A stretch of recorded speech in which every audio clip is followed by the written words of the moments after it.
Hi everyone, welcome back to video lecture series on RA6M5 RA microcontroller. In this video, I'll show you how to implement a secure bootloader on the RA6M RA6M5 using MCUboot in protected mode with internal code flash. We'll set up the bootloader, build a sign application, and define the flash layout required for secure updates. A bootloader is the first firmware to run at power-up, and on RA6M devices it forms the root of trust.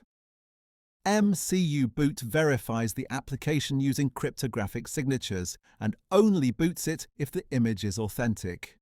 In protected mode, the RA6M5 uses securely stored keys to prevent tampering and block unauthorized firmware, while MCUboot structures flash into partitions that support safe updates and rollback protection. This process gives the RA6M5 a secure update path, ensuring that only verified firmware can run. In the next steps, we'll generate the signed image and prepare it for loading through the bootloader. We begin by creating a bare metal project, which will act as our bootloader. Open eSquared Studio, then create a new project by clicking on the file icon, then select New, then select RA6M C++ project, then select RA6M RA project. A new dialog box will appear.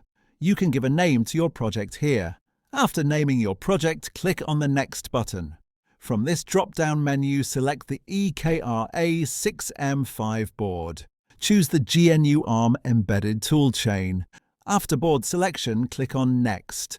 After that, select Flat, Non-Trust Zone Project.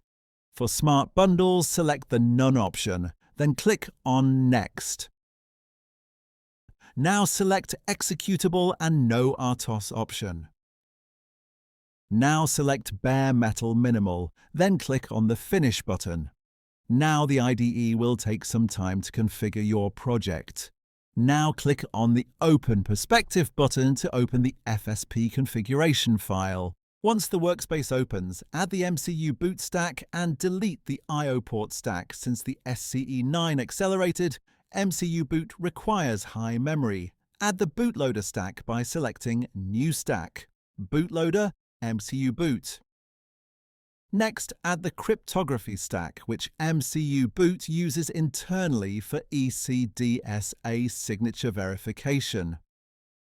Add the flash module, RFlash, because MCUboot must access internal code flash to read and validate the application image. Also add the example keys, including the public key that will later be used to sign application images. In the Flash Stack properties, enable Code Flash programming and disable Data Flash background operation.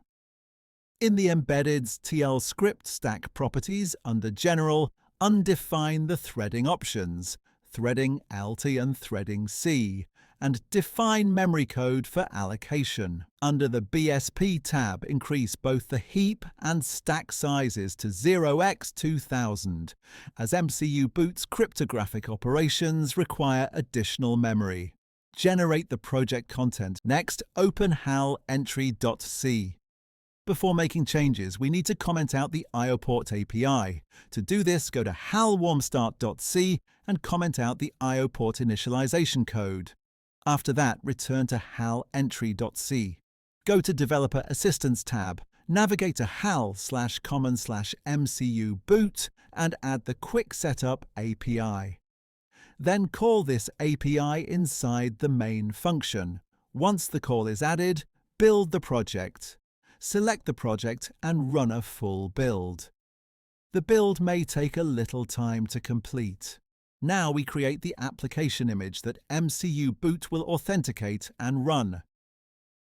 Create a new bare metal C/C++ project for your application, selecting EKRA6M5 and the GNU toolchain.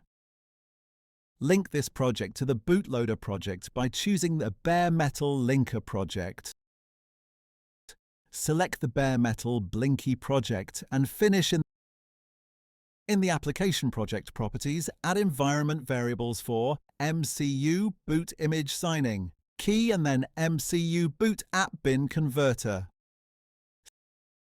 Set the MCUboot image version to 1.0.0, apply and close. Then build the application project. We will get an error related to the flash layout. This is expected. To resolve this, create a solution project. Select C++ project, FSP Solution Advanced. Name the solution project, then add both the bootloader and the application projects.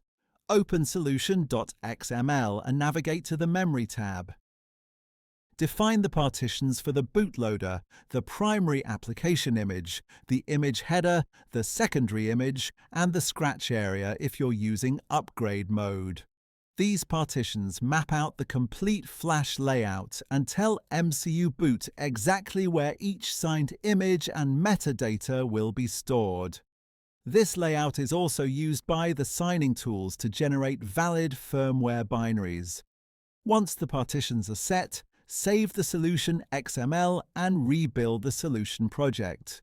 Once the signed application image is built, the output folder will contain the final signed binary that MCUboot can authenticate. Now we need to flash and debug the application together with MCUboot.